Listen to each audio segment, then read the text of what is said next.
नमस्कार बंधुरा प्लैनेट पारोते आपनादेर सबाइके स्वागत। आमी पारोमिता और आमार आजकेर रेसिपि हलो डिम भापा। डालना किंबा कारी डिमेर এই একঘেয়েমি খাবারটা যদি খেতে ভালো না লাগে তাহলে রান্নায় স্বাদ বদল আনার জন্য আপনি তৈরি করতে পারেন এই ডিম ভাপা। এই রান্নাটি করা যতটাই সোজা খেতে ততটাই সুস্বাদু। গরম গরম ভাতের সাথে এই রেসিপিটি একদম কিন্তু জমে যায়। তাহলে আর দেরি না করে চলুন দেখে নেওয়া যাক আজকের রেসিপি ডিম ভাপা। ডিম ভাপা বানানোর জন্য প্রথমেই আমাদের একটা পেস্ট তৈরি করে নিতে হবে। তার জন্য একটা মিক্সিং বোলের মধ্যে নিয়ে নিচ্ছি 2 টেবিল স্পুন সাদা সর্ষে, 2 টেবিল স্পুন কালো সর্ষে, 3 টেবিল স্পুন নারকেল কুড়া, 4-5টা কাঁচা লঙ্কা, হাফ টিস্পুন নুন এবং হাফ টিস্পুন হলুদ গুঁড়ো। এরপর এর মধ্যে সামান্য পরিমাণে জল দিয়ে একটা ফাইন পেস্ট তৈরি করে নেব। দেখুন পেস্টটা তৈরি করা হয়ে গেছে আর এতটা মিহি করেই পেস্টটা তৈরি করে নিতে হবে। আজ আমি 6খানা ডিম দিয়ে ডিম ভাপাটা করব, তাই জন্য ডিমগুলোকে আগে থেকেই সিদ্ধ করে খোসা ছাড়িয়ে নিয়েছি।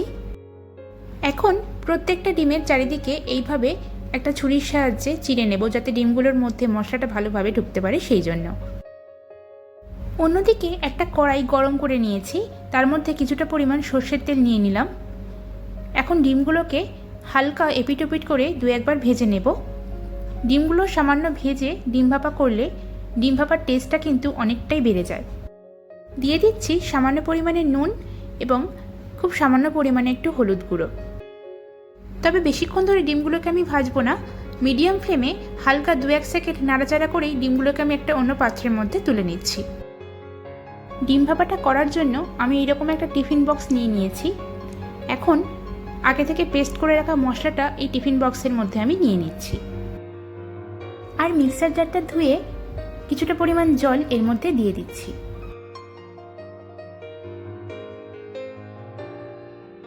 সঙ্গে দিচ্ছি 3 টেবিল স্পুন মতন টক দই। নারকেল এবং টক দইটা দেওয়ার কারণে টেক্সচারটা খুবই ভালো আসে আর টেস্টটাও দ্বিগুণ হয়ে যায়।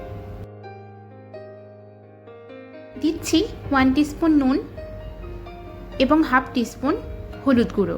নুন এবং হলুদ গুঁড়ো আমি আগেও ইউজ করেছি, তাই এখানে একটু বুঝে শুনে ব্যবহার করতে হবে।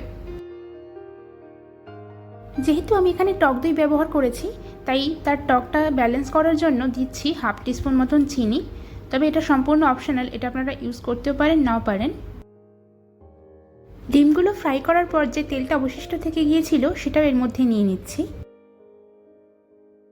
এবং আরও 1 টেবিল স্পুন মতন সর্ষের তেল এখানে অ্যাড করে দিচ্ছি। তেলটা সম্পূর্ণ আপনার ওপরে, আপনি একটু কমিয়েও নিতে পারেন আবার একটু বেশি করেও দিতে পারেন। এখন এই সব কিছুকে মিশিয়ে নিতে হবে। সমস্ত মশলাগুলো যাতে ইভেনলি মিশে যায় সেদিকে একটু খেয়াল রাখতে হবে। দেখুন আমার মশলাটা সুন্দর করে মেশানো হয়ে গেছে। এখন সিদ্ধ করে ভেজে রাখা ডিমগুলো একে একে এই টিফিন বক্সের মধ্যে দিয়ে দিচ্ছি। ওপর থেকে দিয়ে দিচ্ছি কয়েকটা চেরা কাঁচা লঙ্কা।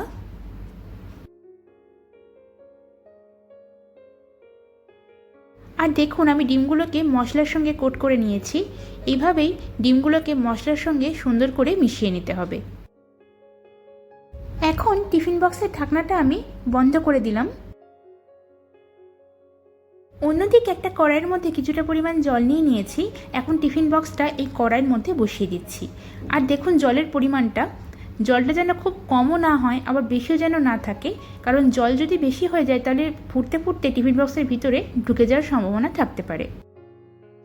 এবার ঢাকনাটা কভার করে মিডিয়াম টু হাই ফ্লেমে 15 মিনিট আমি এটাকে স্টিমে হতে দেব। 15 মিনিট পর ফিরে আসছি।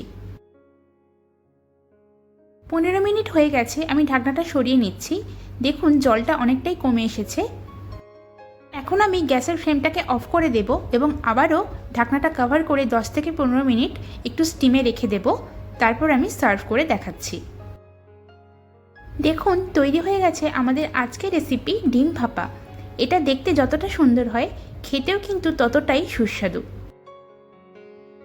রেসিপিটি কেমন লাগলো অবশ্যই একটা কমেন্টস করে জানাবেন। আপনাদের মূল্যবান কমেন্টস আমাদের কিন্তু আরও নতুন নতুন রান্না করার জন্য প্রেরণা যোগায়। আর যারা যারা আমার এখনও নতুন বন্ধু হয়ে ওঠেননি বা সাবস্ক্রাইব করেননি তাদের কাছে একটা লাইক এবং সাবস্ক্রাইব করার অনুরোধ রইল, এবং পাশে থাকা বেল বাটনটাও অবশ্যই প্রেস করে দেবেন। আবার দেখা হচ্ছে অন্য কোনো নতুন রেসিপির সাথে। ততক্ষণ সবাই সুস্থ থাকবেন, সাবধানে থাকবেন। আজকের মতন টাটা।